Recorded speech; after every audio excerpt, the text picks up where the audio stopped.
નમસ્કાર દર્શક મિત્રો, નિર્માણ ન્યૂઝના ખાસ કાર્યક્રમ હોટ ટોપિકમાં આપની સાથે હું છું ધર્મી। અત્યારે આપણે જાણીએ છીએ કે સમગ્ર ગુજરાતમાં જો સૌથી વધારે ચર્ચાઓનો વિષય હોય તો એ છે સ્થાનિક સ્વરાજ્યની ચૂંટણી। સ્થાનિક સ્વરાજ્યની ચૂંટણીને લઈને એ પછી પક્ષની ચર્ચા હોય, ઉમેદવારની પસંદગીની ચર્ચા હોય, સ્થાનિકોના રોષની ચર્ચા હોય કે અત્યારે જે પ્રકારે તમામ પક્ષમાં, કાર્યકર્તાઓમાં, ઉમેદવારોમાં જે પ્રકારે અસંતોષ જોવા મળી રહ્યો છે તેની ચર્ચા હોય। અત્યારે સ્થાનિક સ્વરાજ્યની ચૂંટણીને લઈને અનેક પ્રકારની ચર્ચાઓ થઈ રહી છે, ત્યારે આજે ખાસ કરીને વાત કરવી છે। આજથી જો વાત કરીએ તો ફોર્મ ચકાસણીની પ્રક્રિયા શરૂ થઈ ગઈ છે અને ફોર્મ ચકાસણીની પ્રક્રિયા જ્યારે પૂર્ણ થશે એટલે લગભગ સ્થાનિક સ્વરાજ્યની ચૂંટણીનું જે ચિત્ર છે એ ઓલમોસ્ટ સ્પષ્ટ થઈ જશે। પણ તેની પહેલા આજે વાત કરવી છે ઉમેદવારો વિશેની। જ્યારે પણ ચૂંટણી વિશે આપણે વાત કરતા હોય એમાં એક મહત્વનું જે પાસું છે એ છે ઉમેદવારનો ચહેરો। જો કે આપણે જ્યારે ગુજરાતની વાત કરતા હોય અને એમાં પણ જો ભાજપનો એ ગઢ હોય એટલે ઉમેદવારનો ચહેરો અથવા તો ઉમેદવારનું નામ અથવા તો ઉમેદવારનું કામ જે છે એ મોટાભાગે ધ્યાનમાં લેવામાં નથી આવતું, કેમ કે કમળ જે નિશાન છે એ નિશાનને જ ધ્યાનમાં લેવામાં આવે છે। એ પણ એક વરવી વાસ્તવિકતા છે આ ગુજરાતની।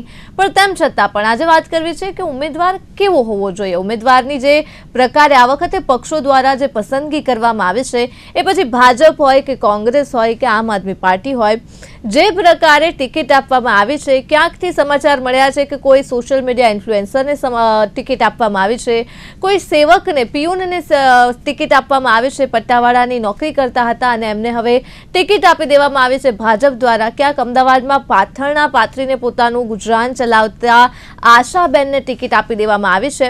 એટલે આ પ્રકારે આ વખતે અલગ અલગ જે ચહેરાઓ છે ઉભરીને સામે આવ્યા છે। ક્યાંક 21 વર્ષીય વિદ્યાર્થીનીને ટિકિટ આપી દેવામાં આવી છે। એટલે અલગ અલગ ચહેરાઓ અને અલગ અલગ લોકોને જ્યારે ટિકિટ આપવામાં આવી છે ત્યારે હવે વાત એ કરવી છે કે ખરેખર ઉમેદવાર કેવો હોવો જોઈએ, ઉમેદવારની પસંદગી આખરે કયા પ્રકારે થવી જોઈએ અને આ વખતે 2026ની આ સ્થાનિક સ્વરાજ્યની ચૂંટણીમાં જે ઉમેદવારોને પસંદ કરવામાં આવ્યા છે એ ખરેખર કેટલા સફળ છે, કેટલા યોગ્ય છે। ચર્ચા કરવા માટે આપણી સાથે જોડાયા છે રાજકીય વિશ્લેષક જયવંતભાઈ પંડ્યા। જયવંતભાઈ, સૌથી પહેલા હાર્દિક સ્વાગત છે આપનું નિર્માણ ન્યૂઝમાં। ભાઈ, સૌથી પહેલા જો આજની આ વિષયની ચર્ચા કરીએ, સૌથી બેઝિક સવાલથી હું શરૂઆત કરવા માંગીશ આજના વિષયની। જયવંતભાઈ, સ્થાનિક સ્વરાજ્યની ચૂંટણી હોય કે કોઈ અન્ય ચૂંટણી હોય, ઉમેદવાર કેવો હોવો જોઈએ?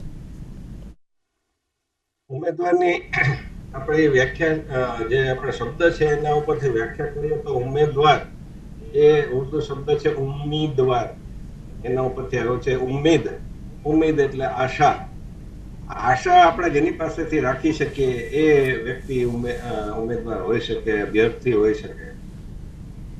અને આશા રાખવા માટે એ પોતે આશાવાન હોવા જોઈએ, પણ એના માટે સ્વાર્થના આશાવાન નહીં, આપણા માટે, લોકો માટે કામ કરવાના આશાવાન। એટલે લોકો માટે હું કામ કરીશ એના માટે પ્રતિબદ્ધ હોવા જોઈએ, એના માટે સમર્થ હોવા જોઈએ, એના માટેનો આશય હોવો જોઈએ, દાનત હોવી જોઈએ। અને આ બધું થાય તો એક સારો અભ્યર્થી આપણને મળે। પરંતુ દુઃખની વાત એ છે કે મોટા ભાગના, આપણે બધાને એક જ ગણને નથી ગાળતા, પણ મોટા ભાગના અભ્યર્થી અત્યારે આપણે જે જોઈ રહ્યા છીએ એ હું એક બેનનો કંઈક ઇન્ટરવ્યુ સાંભળતો નહોતો સાંભળતો, પણ ક્યાંક જતો હતો ને કોઈ સાથે હતું એ સાંભળતું હતું, તો એમાં એવું બેન પૂછવામાં આવ્યું, પત્રકારે પૂછ્યું કે તમે કયા કયા કામ કરશો, તો કે છે કે મોદી સરકારે બધા કામ કરી દીધા છે। હવે આ પ્રકારનું તમે સ્થાનિક સ્વરાજની ચૂંટણીમાં જો સમજતા હો કે બધા કામ થઈ ગયા છે તો તમે ચૂંટણી શેના માટે લડો છો? પ્રશ્ન એ છે, તમારે કોઈ કામ તમારા ધ્યાનમાં નથી? ગટરના, પાણીના, રસ્તાના, સારા પુસ્તકાલયના, સારી સરકારી શાળાના, સારી પરિવહન સુવિધાના, આ કોઈ કામ ધ્યાનમાં નથી? કોઈ એવું કોઈ શક્ય જ નથી। ઈશ્વરે જ એવી પરિસ્થિતિ નિર્માણ કરી છે કે 100% સારી વસ્તુ, સારી સ્થિતિ હોય જ ન શકે। તમે કુદરતી આપત્તિ આવે છે શું બતાવે છે કે કુદરત પણ એ જ બાબતે બતાવવા માંગે છે કે તમારું જીવન છે ક્યારેય સરળ ન હોઈ શકે। એમ કોઈ પણ સંસદીય મત વિસ્તાર, ધારાસભાનો મત વિસ્તાર કે પછી સ્થાનિક સ્વરાજની ચૂંટણીમાં તમારો વોર્ડ કોઈ પણ સમસ્યાથી મુક્ત હોય તો નંદનવન કહેવાય, સ્વર્ગ કહેવાય। અને ઇવન રામ ભગવાન કદાચ હશે, કૃષ્ણ ભગવાન હશે, ત્યારે પણ સમસ્યા નહોતી એવું તો નહોતું જ. તો તમે એમ કહો કે ભાઈ કોઈ બધા જ કામો થઈ ગયા છે, મોદી સરકાર કરશે, તો આ વ્યક્તિનો વાંક નથી, એ વ્યક્તિને ટિકિટ આપનારો પક્ષનો વાંક છે કે એને આવા અભ્યર્થીને કઈ રીતે ટિકિટ આપે છે. કહેવાનો અર્થ એ છે કે અભ્યર્થીની પસંદગી ખૂબ જ ગરણે ગાળીને માત્ર એની જીતવાની ક્ષમતા નહીં, પરંતુ એ પોતે કેટલો સક્ષમ છે, એની લોકપ્રિયતા કેટલી છે, અને એ પક્ષના આધારે ચૂંટણી જીતવા માંગે છે કે પક્ષ ને લાભદાયક થશે, એ જોવું જોઈએ. અત્યારે તમે જુઓ તો સોશિયલ મીડિયા ઇન્ફ્લુએન્સર, તમે જ વાત કરી, તો સોશિયલ મીડિયા ઇન્ફ્લુએન્સર કઈ રીતે થવાય છે એ તમે બધા જ જાણીએ છીએ. આજે કે તમે આજે વિવાદાસ્પદ મૂકો, કઈ પણ ફની મૂકો, કઈ ગીત ઉપર ડાન્સ કરો, તો આ પછી કોઈ પેલું કહેવાય ને કે હંમેશા પ્રશ્નો જ કરો, તો એ બધા વિડીયો છે એને લાઈક લોકો કરવાના જ છે. તમે રચનાત્મક રીતે કેટલું તમે મૂકી શકો છો, જો એ કરવા જશો તો તમને એટલી લાઈક કોમેન્ટ નહીં આવે. અને બીજું કે સોશિયલ મીડિયામાં તમે આજે ફેસબુક હોય, ઇન્સ્ટાગ્રામ હોય, તમે પૈસા આપો એટલે એ લોકો તમારી જે કહેવાય કે ફીડમાં જોવાની પેલી વધારે છે. આપોઆપ તમને અમુક તમે એને ફોલો ન કરતા હો, તમારામાં ફ્રેન્ડ ન હોય, તો પણ એ તમને ઓટોમેટિક દેખાય છે. બિલકુલ. એટલે જયવંતભાઈ, અહીંયા પર્ટિક્યુલર વાત કરીએ ઇન્ફ્લુએન્સર વિશેની, કેમ કે આ વખતે ભાજપ હોય, આમ આદમી પાર્ટી હોય કે કોંગ્રેસ હોય, ઇન્ફ્લુએન્સર સોશિયલ મીડિયા પર જે એક્ટિવ હોય એમને પ્રાધાન્ય તો ચોક્કસ આપવામાં આવ્યું છે, અને સાથે જ સોશિયલ મીડિયા પ્રોફાઇલ પણ તપાસવામાં આવ્યું છે કે કયા પ્રકારનું સોશિયલ મીડિયા છે ઉમેદવારનું, એ પણ ધ્યાનમાં રાખવામાં આવ્યું છે. શું લાગે છે, આ જે પ્રકારે ઇન્ફ્લુએન્સરને હાથમાં હવે સત્તા આપવાની વાત એક તરફ થઈ રહી છે, ઉમેદવાર બનાવવામાં આવ્યા છે, ઇન્ફ્લુએન્સર તરીકે કોઈ ઉમેદવાર જો ચૂંટણીના મેદાનમાં ઉતરે તો સફળ રહેવાની કેટલી શક્યતા? આપણે એવું જ ન કહી શકીએ કે સફળ નહીં જ થાય અને કામ નહીં જ કરે, પણ પ્રશ્ન એ છે કે જે ડિજિટલી રહેવા ટેવાયેલા છે, જે ફિઝિકલ કરતા ડિજિટલ વર્લ્ડમાં રહે છે, એ દરમી મને કહો કે એને ફિઝિકલ જ્યારે કામો કરવાના આવશે, લોકોનો સંપર્ક કરવાનો આવશે, લોકો વચ્ચે જ્યારે એવી કોઈ પરિસ્થિતિ ઉદ્ભવશે, પૂરની કે બીજી કોઈ પરિસ્થિતિ, ત્યારે લોકોની વચ્ચે જવું એને કેટલું ફાવશે? કારણ કે એ તો સતત કેમેરા સામે રહેવા ટેવાયેલા છે. ઘરની અંદર ચાર રસ્તાની અંદર, આપણે ઘરની અંદર ચાર દિવાલોની અંદર, અને રસ્તામાં જતા હોય તો 100 કેન્દ્રિત એટલા હોય છે કે પોતાના રીલ ઉતારવા ઘણી વાર તો આપણે જોઈએ છે કે, એટલે હું આ પર્ટિક્યુલર કોઈને આપ્યા છે એની વાત નથી કરતો, હું જનરલ વાત કરું છું. એટલે કોઈ પર્ટિક્યુલર વ્યક્તિ છે એને ધ્યાનમાં ન લે, પણ જનરલ આપણે વાત કરીએ તો એ મંદિરમાં જાય છે તો એને ઇન્ટેન્શન એ પોતાના ઉપર કોઈને સોંપી દીધું હોય છે, એટલે રીલ ઉતારતા હોય, કાં તો પોતાના હાથમાં કેમેરો હોય. હવે એના કારણે એને ઘણી વાર ખબર નથી પડતી. આપણે ઘણા બધા એવા અકસ્માતોના દાખલા જોયેલા છે. તો એને જ્યાં જાય છે ત્યાં, એને જમવા જાય છે તો પણ એને રીલ ઉતારવી હોય છે, એ ટ્રેનમાં જાય છે તો ટ્રેનના સ્ટન્ટ એને કરવા હોય છે. તો કહેવાનો અર્થ એ છે કે આ લોકો નો ડાઉટ એમાં ઘણા બધા ઉપયોગી એવા પણ બનાવે છે, પણ ઇન જનરલ તમે જુઓ તો એ લોકો એટલા સ્વકેન્દ્રિત હોય છે કે પ્રશ્ન એ થાય કે પછી એ કઈ રીતે સમાજમાં ઉપયોગી થઈ શકશે, સમાજમાં કઈ રીતે આ બધા કોર્પોરેટરે કરવાના કામો કરી શકશે. એટલે આપણે એમ નથી કહેતા કે નહીં જ કરે, કદાચ એ પછી પરિવર્તન આવતું હોય, પદ મળે, ચૂંટણીમાં વિજય થાય, પછી એને પક્ષ તરફથી પ્રશિક્ષણ આપવામાં આવે, એને કહેવામાં આવે, અને જો ખરેખર એવું થાય તો કદાચ સફળ પણ થાય, સેવા પણ કરે, ફિઝિકલી પણ કરી શકે. પણ પ્રશ્ન જનરલી તો પ્રશ્ન રહેવાનો જ છે કે ભાઈ એ ડિજિટલ વર્લ્ડમાં જે રહેવા ટેવાયેલું છે, એ ફિઝિકલ વર્લ્ડમાં કેવી રીતે કામ કરી શકશે. જે બિલ સાથે વરિષ્ઠ પત્રકાર મયંક વ્યાસ જોડાયા છે. મયંકભાઈ, સૌથી પહેલા હાર્દિક સ્વાગત છે આપનું નિર્માણ ન્યૂઝમાં. મયંકભાઈ, જો જે ચર્ચા અમે કરી રહ્યા છીએ એમાં અત્યારે ઇન્ફ્લુએન્સર્સને લઈને સૌથી વધારે ચર્ચાઓ થઈ રહી છે. જે પ્રકારે પાર્ટી કોઈ પણ હોય, પણ સોશિયલ મીડિયાનું પ્રાધાન્ય જે છે આ વખતે ઉમેદવારની પસંદગીમાં આગળ રહ્યું છે. એ પછી સામાન્ય ઉમેદવાર પણ હોય, તેમ છતાં પણ તેનું સોશિયલ મીડિયા પ્રોફાઇલ છે એ જોવામાં આવ્યું છે આ વખતે કે કયા પ્રકારનું તેમનું પ્રોફાઇલ છે, કેટલા ફોલોવર્સ છે. હવે આના વચ્ચે મયંકભાઈ, ઇન્ફ્લુએન્સર્સના હાથમાં ટિકિટ આપી દેવામાં આવી છે, સત્તાનો દોર આપવાની વાત થઈ રહી છે. તમને શું લાગે છે? જરૂરી નથી કે ઇન્ફ્લુએન્સર નિષ્ફળ જ જાય, પણ હવે એક સોશિયલ મીડિયા ઉપર એક્ટિવ એક માણસને જો સત્તા આપવામાં આવે તો શું લાગે છે કયા પ્રકારે એ સત્તાનો અને જે શાસન છે એની દિશા કયા તરફ જશે? જેના ફોલોઅર્સ વધારે હોય, જેની પહોંચ વધારે હોય, એટલે એવું માનવું નહીં કે એ સારા કામ કરશે. કદાચ જીતી જાય, ઇક્વેશનને કારણે જીતી જાય, કારણ કે બધા એને છે ને સારો એ મારો, એ ભાજપનું અત્યારે એ સૂત્ર છે, જે સારો એ મારો.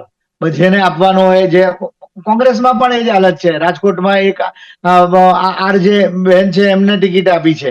એટલે હવે એક બાજુ ભારતીય જનતા પાર્ટીની અને કોંગ્રેસની નેતાગીરી ચૂંટણીના ઉમેદવારોની ટિકિટ આપવા માટેના જે ધોરણો જાહેર કરે છે, એમાં એવી વાત કરે છે કે આટલા વર્ષની કામગીરીનો અનુભવ હોવો જોઈએ, કોઈ એના સગાવાલા નહીં હોવા જોઈએ, છેલ્લી 3 ચૂંટણીની અંદર એ આમ ના થવો જોઈએ, છેલ્લે હારેલો ના હોવો જોઈએ, છેલ્લે જીતેલો ના હોવો જોઈએ. હવે તમે આવું બધું કરો તો એવો 32 લક્ષણો લાવો ક્યાંથી? અને પછી એમાં આટલા બધા ધોરણો જે મૂક્યા, એમાં પાછા મામા માસીઓના, પોતાના ઓળખીતા પારખીતાઓના, કંઈક બીજા પાર્ટીને વધારે ફંડ આપતા હોય, પાર્ટીનું કંઈક કામ કર્યું. હવે એક જગ્યાએ એવું વાંચ્યું કે એક વોર્ડની અંદર ભાજપના જે કોઈ કાર્યકર્તાના હત્યારા કહેવાતા હત્યારા માણસોને ભારતીય જનતા પાર્ટીમાં પ્રવેશ આપ્યો, એવી વાતો કોઈક જગ્યાએ ચાલે છે. સાચું ખોટું ખબર નથી. હવે આવું બધું ખાલી જીતવું હોય તો હવે તમે શું કરવા એવું કરો છો? કમળનું નિશાન મોદી સાહેબ, અમે અમિતભાઈનું નામ બહુ પૂરતું છે બધા લોકોને જીતાડવા માટે. બાકી તો આલ્યો માલ્યો લાલ્યો જમાલ્યો જે કઈ હોય તે બધા જીતી જવાના છે ભાજપને નામે. એવા પ્રકારની માનસિકતા જે પ્રકારની જે ચાલી રહી છે, એને કારણે લાંબા ગાળે આખા રાજકારણની અને આખી જાહેર જીવનની ઘોર ખોદાઈ રહી છે, હું તો એમ કહું છું. કારણ કે જે રીતે યોગ્યતા વગરના માણસો સત્તામાં કે અધિકૃતતામાં આવે, એને કારણે ખૂબ જ નુકસાન થતું હોય છે. સમાજને નુકસાન થતું હોય છે, પ્રજાને નુકસાન થતું હોય છે. પ્રજા તો બિચારો, પ્રજાજન મતદાર તો બિચારો મોદી સાહેબને નામે કમળનું બટન દબાઈ આવે, રાહુલ બાબાને નામે કોંગ્રેસનો ચાહક હોય એ પંજાનું બટન દબાઈ આવે, અને કેજરીવાલના ચાહક એ ઝાડુનું બટન દબાઈ આવે. હવે આ બધી વાત બરાબર છે, પણ યોગ્યતા વગરના ઉમેદવારો ને ટિકિટ માત્ર વિનિંગ અને બહુ જાણીતો છે, વિનિંગ ક્રાઇટેરિયા અને બહુ જાણીતો છે એવી બધી વાતથી જે ટિકિટ આપવામાં આવે છે, એ ખરેખર રાજકારણની આખી જેન્ટ્રી બગાડી રહ્યા છે. ધોરણો તમે ચોક્કસ નક્કી કરો અને પછી એમાં બાંધછોડ ન કરો. છેલ્લી ઘડીએ બિનજરૂરી છે. એક તરફ એવા કાર્યકર્તાઓ છે મયંકભાઈ કે જે વર્ષો સુધી ભાજપ સાથે જોડાયા છે, ભાજપ માટે કામ કર્યા છે, એવા કાર્યકર્તાઓ, અને બીજી તરફ જે પ્રકારે આ વખતે ઉમેદવારોની પસંદગી થઈ છે કે જેમને રાજકારણનો કોઈ પણ પ્રકારનો અનુભવ ન હોય, તદ્દન નવા ચહેરા, તદ્દન કોઈ પણ અનુભવ ન ધરાવતા એવા લોકોની પસંદગી થઈ છે, ટિકિટ આપવામાં આવી છે. એ પક્ષની નીતિ છે કે એમને જેને પણ ટિકિટ, પણ મયંકભાઈ સવાલ એ થાય કે આ પ્રકારે જો ટિકિટનું વિતરણ થવા માંડશે, આ પ્રકારે જો ઉમેદવાર મેદાનમાં ઉતારવા માંડશે, તો પછી આખરે શાસનનું અને સત્તાનું શું થશે? શાસન અને સત્તાને તો ઘોર ખોદાઈ જવાની છે. કોઈના કઈ કામ જ નહીં થાય, કોઈને કઈ ખબર જ નથી કે જે સંસ્થા, સ્થાનિક સ્વરાજ્યની સંસ્થાની અંદર જે વિસ્તારમાં જે તે વ્યક્તિને ટિકિટ મળે છે, એ માણસે એ વિસ્તારમાં શું કામ કર્યા છે, એ વિસ્તારની ગટર, પાણી, વીજળી, રસ્તા, આ બધા બેઝિક વરસાદી પાણી ભરાવવા, આ બધા જે બેઝિક જે સમસ્યાઓ છે એની બાબત માટે એને સૂઝ શું છે, એની સમસ્યાની ખબર છે. પહેલી વાત તો બહુ પ્રાથમિક વાત કરીએ તો એ સમસ્યાની એને ખબર છે. બસ ખાલી સોશિયલ મીડિયામાં ઢીંચક કર્યું એટલે કઈ આપી દીધા, ટિકિટો આપી દીધી, એ કઈ બરાબર નથી. અને ક્રાઇટેરિયા હોય તો આટલી મોટી પાર્ટી છે, બાદછોડ શું કરવાની જરૂર છે? ખાલી બિનજરૂરી. હું તમને કહું કે ટિકિટોની વહેંચણીમાં તો જે ભોપાળા થાય છે, દાહોદની અંદર એક મહાનુભાવ એવા છે કે જેને ભારતીય જનતા પાર્ટીએ ટિકિટ આપી, મેન્ડેટ આપ્યો, ટિકિટને મેન્ડેટ, કોંગ્રેસે એને જ મેન્ડેટ આપ્યો, આમ આદમી પાર્ટીએ એને જ મેન્ડેટ આપ્યો. અરે ભાઈ શું કરવાનું યાર? આ તો કઈ તમે એટલું કોઈ ક્રોસ ચેક કરતું નથી. આમ તો કેટલાય પૂછડા પછાડે છે, અને બધું આમ કરીને બધા ચાર ગણને ગાળવાની બધી વાતો કરે છે કે આમને ટિકિટ આપીશું ને 2 છોકરા નહીં હોય તેને વધારે છોકરા હશે ટિકિટ નહીં મળે. એ જે કઈ ચૂંટણી પંચ દ્વારા નિર્ધારિત કરાયેલા ધારાધોરણ હોય, પરંતુ જ્યારે ટિકિટ આપવાની હોય ત્યારે થોડી વ્યવહારુતા દાખવવી પડતી હોય છે. એમાં તમામ પ્રકારની વળગણોને લટકાવી દેવી પડતી હોય છે અને એવું લટકાવવામાં આવતું નથી. મોટા ભાગની બેઠકો ઉપર ભારતીય જનતા પાર્ટીમાં સૌથી વધારે, પછીથી કોંગ્રેસમાં અને કેટલેક અંશે આમ આદમી પાર્ટીમાં પણ એવી રીતે છે. હવે સ્થાનિક સ્વરાજ્યની ચૂંટણી એ એટલી બધી કુસંપ લઈને આવે છે ગામોમાં, તાલુકામાં, જિલ્લામાં, વિસ્તારોમાં. અને કારણ કે ભાઈઓ ભાઈ હામહામા હોય અને કે હમણાં પેલા ઈશ્વરસિંહ પટેલનું નિવેદન એમના વલ્લભભાઈની સામે નિવેદન કર્યું કે ભાઈ એમણે શું કામ કર્યા. અલ્યા ભાઈ, આવી બધી વસ્તુઓ, ચલો રાજકારણમાં સ્પર્ધાત્મકતા હોય છે, પરંતુ આ બિનજરૂરી સ્પર્ધાત્મકતા ઉભી કરીને, ખોટા ધોરણો પ્રસ્થાપિત કરીને, ખોટા માણસોને પ્રોત્સાહિત કરીને રાજકારણની જેન્ટ્રી બદલાવે રહે છે.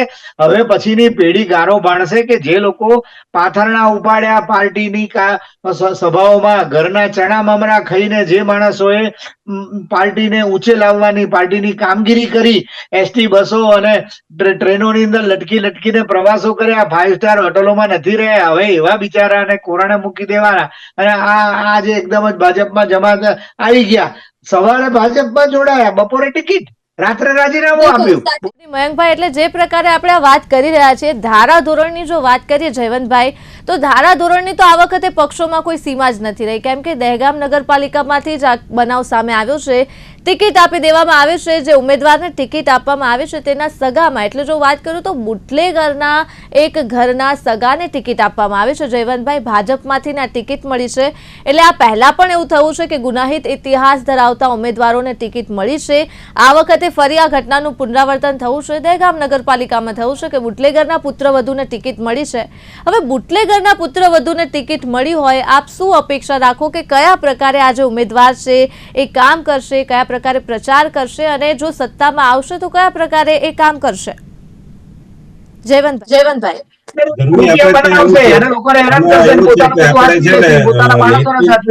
કોંગ્રેસમાંથી ભાજપમાં આવ્યા તો પાછા બીજા જૂના. જી મયંકભાઈ, જયવંતભાઈ ને પૂછી રહી છું કરવાની જરૂર. અને આ બધાને કારણે ખરેખર રાજકારણની બગડી રહી છે. જી જયવંતભાઈ, ધર્મી એવું છે કે આપણે ત્યાં ધર્મ એટલે કે નૈતિક કર્તવ્યનું જે શાસ્ત્ર છે એ જુદું કે છે. એ એમ કે છે કે એક આપણે ત્યાં સંત વિવાદ થતો હોય છે, એટલે આપણે નામ નથી દેતા, પણ એ સંત વિશે એવું કહેવાય કે પેલા ડાકુ હતા. હવે જયારે એને નારદ મુનિએ કીધું કે તમે એમ કે આ કરો છો તો કોના માટે કરો છો, તો એને કીધું કે મારા પરિવાર માટે. તો કે તમારા પરિવાર આમાં પાપના ભોગી બનવા માંગશે કે કેમ? તો એને ના પાડી પરિવારે, એને પછી તો નૈતિકતા જુદી વસ્તુ છે, પણ કાયદો એવું કે છે કે તમે જે વ્યક્તિ છે એના પરિવારને તમે દોષી ન ગણી શકો. આપણે એવું કહીએ છીએ કે ભાઈ વ્યક્તિનો પરિવાર પણ દોષિત છે નૈતિકતા મુજબ, કારણ કે એ વ્યક્તિ ખોટું કરે છે, એને ખબર છે. ભ્રષ્ટાચાર જે કરે છે, જે આઈએસ ઓફિસર હોય, શિક્ષક હોય, કે પછી બિલ્ડર હોય, કે પછી કોઈ પણ વ્યક્તિ હોય જે ભ્રષ્ટાચાર કરે છે, તો એના પરિવારને શું ખબર ન હોય? એને ખબર ન હોય કે ભાઈ આની આવક આટલી છે, મહિને 50,000 કમાય છે, પણ તમે જે જીવન જે રીતે જીવે છે, જે રીતે સ્વિટરલેન્ડ જાય છે કે બીજે ક્યાંય જાય છે, એવી કે તો મોંઘી હોટલોમાં જમવા જાય છે, કે મોંઘી ગાડી લે છે, તો ચોખ્ખી ખબર પડી જાય કે આ પૈસા છે ભ્રષ્ટાચારના છે. તો પરિવારને ન ખબર હોય એવી વસ્તુ બને જ નહીં. પણ કાયદો શું કે છે? કાયદો એવું કે છે કે તમે આજે આપણે રોહિંગ્યાની જયારે વાત આવી હતી, રોહિંગ્યા બાંગ્લાદેશી, તો કોર્ટે એવું કહ્યું કે એના બાળકોનો શું દોષ છે, એને તમે શિક્ષણ સારું આપો, એને મફત શિક્ષણ આપો. તો એનો અર્થ એવો થયો કે એને કાઢવાના નથી, એને એના બાળકોને શિક્ષણ આપો. તો કહેવાનો અર્થ એ છે કે કાયદાકીય રીતે બુટલેગરના પુત્રવધૂને ટિકિટ આપવી ખોટું નથી, પણ નૈતિક રીતે ખોટું છે. કારણ કે અંતે તો આપણે ઘણી બધી વાર જાણીએ છીએ કે જિલ્લા પંચાયત હોય, ગ્રામ પંચાયત હોય, તાલુકા પંચાયત હોય, કે ઇવન કદાચ નગરપાલિકા હોય, મહાનગરપાલિકામાં પણ કહી શકાય કે, અથવા તો ઘણી વાર તો મુખ્યપ્રધાન કક્ષાએ પણ ઘણી બધી વાર આપણે સાંભળ્યું છે કે એનો દીકરો વહીવટ કરે છે, કે એના જમાઈ વહીવટ કરે છે, આનો ભત્રીજો વહીવટ કરે છે. એવા ઘણા બધા દાખલા ગુજરાત અને ગુજરાતની બહાર આપી શકાય એમ છે. બિલકુલ, એ તો એક આમાં કે જ્યારે પણ મહિલા કોઈ ઉમેદવાર હોય અને એના ઘરમાંથી ને જે પણ પુરુષ હોય એ સત્તા સંભાળતું હોય એ એક સવાલ છે જ. પણ જયવંતભાઈ, સવાલ સાથે એ પણ થાય કે જો આપણે ઉમેદવારની વાત કરતા હોય તો ગુજરાતના મતદારો કેટલા જાગૃત છે. હવે જેમ પ્રકારે આ ઉમેદવારમાં ટિકિટ આપી દેવામાં આવી છે અને આપણે સૌ કોઈ જયવંતભાઈ જાણીએ છીએ કે અત્યારે ભાજપ પક્ષનો સિક્કો ચાલે છે, એ આપણે સ્વીકારવું પડે. અને આ આગળ પણ ચર્ચાઓમાં અનેક નિષ્ણાંતોએ કહ્યું છે કે ભાજપમાં અત્યારે જો તમે થોરને ઊભો રાખશો ને તો એ પણ જીતી જશે. એટલે અત્યારે આ પરિસ્થિતિ છે ભાજપમાં. ત્યારે મતદાર તરીકે આ જે ઉમેદવારની પરિસ્થિતિ સામે આવે છે, જે ઉમેદવારો સામે આવ્યા છે, મતદારો શું લાગે છે, કેટલા જાગૃત છે અને મતદાર તરીકે એમને ખ્યાલ છે કે અમે કોને મત આપી રહ્યા છીએ, શું ધ્યાનમાં રાખીને મત આપી રહ્યા છીએ? મતદારમાં જો 3 વર્ગ હોય છે. એક વર્ગ એવો છે કે જે કમિટેડ વોટર છે, એ કોઈ ને કોઈ પક્ષ પ્રત્યે એટલો બધો નિષ્ઠાવાન છે કે ગમે તેટલું એને તકલીફ હોય, એને અંગત રીતે પણ તકલીફ હોય, પણ એ જયારે ઈવીએમ માટે જશે મતદાન કરવા તો ઈવીએમ ઉપર એ જ બટન દાબવાનો છે જેને વર્ષોથી દાબતો આવ્યો છે. બહુ એમાં પરિવર્તન થવું બહુ અઘરું છે. અને બીજો વર્ગ એવો છે જે સુસુપ્ત છે, ભાઈ કોણ આવે છે કોણ નહીં, શું ફરક પડે છે, કદાચ રજા મળશે, રવિવાર છે આ વખતે તો એ જશે પણ નહીં. અને ત્રીજો વર્ગ એવો છે કે જે થોડો ઘણો જાગૃત છે પણ હવે એને સમસ્યા છે કે આમાંથી કોને મત આપવું, કારણ કે વિપક્ષમાં પણ હવે કોણ આમાં ક્યારે ભળી જશે કઈ ખબર નથી પડતી. અને બીજું કે કઈ નહીં તો છેવટે ફ્લાયઓવર તો બને છે, આ તો આટલું તો થાય છે એમ માનીને, કારણ કે તમે વર્ષોથી જુઓ કે આપણે ત્યાં વર્ષો સુધી 50 વર્ષ સુધી કોંગ્રેસ રહી.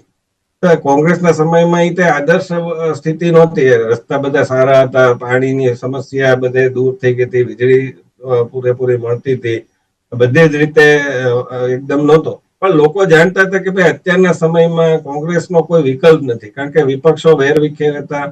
અને જે કોંગ્રેસનું વિઝન એ વખતે લોકોને લાગતું હતું કે સમાજવાદી નીતિ છે, ગરીબોનો વિચાર કરે છે, ગરીબોની વાત કરે છે, 20 સૂત્રીય ફોર્મ્યુલા આપે છે, તો કટોકટી લાદી, આટલા લોકોને જેલમાં પૂર્યા, તો પણ જયારે સરકાર ગબડી ગઈ ચરણસિંહના લીધે તો 1980માં ઇન્દિરાજીને ફરીથી જનતા લઈ આવી. કેમ? કારણ કે એ લોકોને લાગ્યું કે ભાઈ આ વિપક્ષો તો અંદરો અંદર લડવામાંથી ઊંચા નથી આવતા, તો જેવા છે એવા ઇન્દિરાજી સારા છે. તો આ પ્રકારનું એક મતદાર વર્ગ એક આ પણ પ્રકારનું વિચારતા હોય છે કે ભાઈ ચાલો આને આપણે રોડવી લેશું. જી બિલકુલ. શું કહેશો, આ જ્યારે પણ ઉમેદવારોની વાત કરવામાં આવતી હોય, મયંકભાઈ આપનો અનુભવ શું કહે છે આ પ્રકારે જે આ વખતે જે પ્રકારે પક્ષોએ રણનીતિ ઘડી છે, જે ઉમેદવારો મેદાનમાં ઉતાર્યા છે, ખરેખર કેટલી હદે આ ઉમેદવારો યોગ્ય છે? એ પછી કોઈ સેવક તરીકે ફરજ બજાવતો પટ્ટાવાળો હોય, અમદાવાદના કોઈ પાથરણાવાળા બેન હોય, કે પછી કોઈ આરજે હોય કે ઇન્ફ્લુએન્સર હોય, આ પ્રકારે અલગ અલગ પ્રકારના ઉમેદવારો તો પસંદ થયા છે. તમારો અનુભવ મયંકભાઈ શું કહે છે, આજે પસંદગી કરવામાં આવી છે કેટલી યોગ્ય?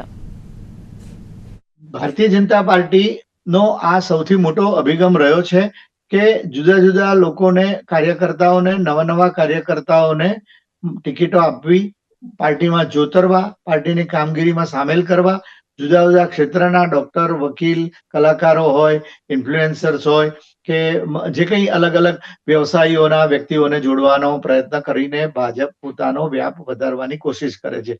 બીજું કે નો રિપીટ થિયરી જે આવી છે, અને આ બધી જે નેતાગીરી દ્વારા જે સૂચનાઓ આપવામાં આવતી રહેતી હોય છે કે ભાઈ નવી નીતિઓ ઘડવામાં આવતી હોય છે કે ભાઈ આ વખતે ચૂંટણીમાં ટિકિટ આપવા માટે આવા ધોરણો રાખવા, એ બધાની પાછળનો એક હેતુ પાર્ટીનો વ્યાપ વધારવાનો અને નવા કાર્યકર્તાઓને, સામાન્ય કાર્યકર્તાઓને કે જે પાર્ટીની ખરેખર કામગીરી કરી રહ્યા છે, મૂળ પાયામાં ગ્રાસરૂટ લેવલથી કરી રહ્યા છે, એ લોકોને પણ ચાન્સ આપવામાં આવે એવા પ્રકારની એનો અભિગમ સૈદ્ધાંતિક રીતે રાખવામાં આવ્યો છે. આપણે ત્યાં આગળ વર્તમાન મુખ્યમંત્રી શ્રી ભૂપેન્દ્રભાઈ પટેલ ની જે રીતે પસંદગી થઈ એ રીતે જોતા રૂપાણી સાહેબને બદલે એમની પસંદગી કરવામાં આવી પાર્ટી દ્વારા, તો એમણે એમના ક્રાઇટેરિયા પાર્ટીએ જોયા હશે. આમ છતાં પણ કોઈએ એવું કલ્પેલું નહીં કે આવી વ્યક્તિ એકદમ બહુ ઓછી જાણીતી અને લો પ્રોફાઇલ લાગતી વ્યક્તિ પણ પાયાના કાર્યકર્તા હતા. તેઓ નિષ્ઠાવાન, હોશિયાર, સમજદાર, વહીવટી કુશળતા ધરાવતા, એ બધા એમના ગુણો તો હતા જ, પરંતુ એની સાથે સાથે એમની એ રીતે પસંદગી કરવામાં આવી કે કઈ જાણીતી એમની છબી હતી નહીં. તે છતાં પણ કરવામાં આવી અને અને આપણે જોઈએ છે કે તેઓ સરસ રીતે અત્યારે શાસન ચલાવી રહ્યા છે અને બધું કામ ચાલે છે. ઓલરાઈટ, મારો કહેવાનો મતલબ એમ છે કે ભારતીય જનતા પાર્ટીનો મૂળ હેતુ સામાન્ય કાર્યકર્તાને પણ ઊંચા સ્થાન સુધી લઈ જવા માટેનો રહ્યો છે, પરંતુ એ હેતુ માત્ર શબ્દોમાં અને ખાલી કહેવા પૂરતો રહ્યો છે. કારણ કે અત્યારે તો એવું થયું છે કે ગમે તેને ટિકિટ આપી દેવામાં આવે છે.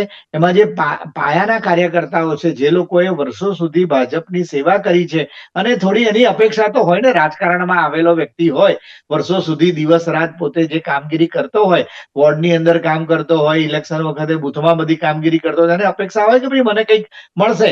પરંતુ કાલ સવારે આવેલી વ્યક્તિને સીધી જ બેસાડી દેવામાં આવે, જેને માટેની હાય હાય એ લોકોએ વર્ષો સુધી બોલાવી હોય, એને જ ખબર લઈને એની જિંદાબાદ બોલાવવાનો વારો આવે. આ પ્રકારે આ પાયાના કાર્યકર્તાઓને બાકી રાખી અને જે ઉમેદવારોને મોકો આપવામાં આવ્યો છે, જે પ્રકારે શું લાગે છે કે આ જે રોષ છે એ ભાજપને કેટલો નડશે? નેતાગીરી, આ વ્યવહારુતા વધારે દાખવવાની જરૂર છે એવું લાગે છે. સ્પષ્ટ વાત છે કે એ લોકોને અવગણીને તો નહીં, પણ એનું જે કોઈને લાવવામાં આવે એનું પૂરતું જસ્ટિફિકેશન હોવું જોઈએ. બીજું કે મતદારોમાં એની કોઈ પણ પ્રકારની છબી હોવી જોઈએ. મતદારોને બિચારાને તો કમળ સિવાય કઈ દેખાતું જ નથી. અમિતભાઈનો ને મોદી સાહેબનો ચહેરો જ દેખાય છે કમળમાં, બીજું કોઈ જોઈને આપતા જ નથી. બાકી એમને તો કોઈ અત્યારે જે ઉમેદવારો પસંદ કરે છે ઇન્ડિપેન્ડન્ટ નામથી ઉભે કરે તો કોઈ ચૂંટાય એમ માનો છો? ભાજપના નામેથી જ ચૂંટાય છે, ભાજપના થકી જ ચૂંટાય છે, અને એટલે ભાજપની નેતાગીરીની જવાબદારી વધી જાય છે કે એવી વ્યક્તિઓની પસંદગી કરવી કે જે વ્યક્તિ ખરેખર પાછળથી પ્રજાના કામો કરે અને વાસ્તવમાં સાર્થકતાએ પસંદગી કરે. ઘણીવાર એવું પણ બનતું હોય છે કે પહેલેથી કોઈ વ્યક્તિને અનુભવ ન હોય અને એને પસંદ કરવામાં આવ્યું હોય, પણ નીવડે વખાણ ઘણી વખત એ લોકો ઘણા પેલા લોકો કરતા ઘણું સારી બી કામગીરી કરતા હોય છે, પણ એના માટેના ચોક્કસ ક્રાઇટેરિયા, ધોરણો અને એની પરીક્ષાઓમાંથી પાસ થયેલી વ્યક્તિ હોય તો હું એવું માનું છું કે રાજકારણનો ભવિષ્યનો ચહેરો અભાવ છે. આપને અહીંયા જ રોકવા માંગીશ. ખૂબ ખૂબ આભાર મયંકભાઈ, જયવંતભાઈ, આપ બંનેનો અમારી સાથે જોડાવા બદલ અને ચર્ચા બદલ ફરી એક વખત આપનો ખૂબ ખૂબ આભાર.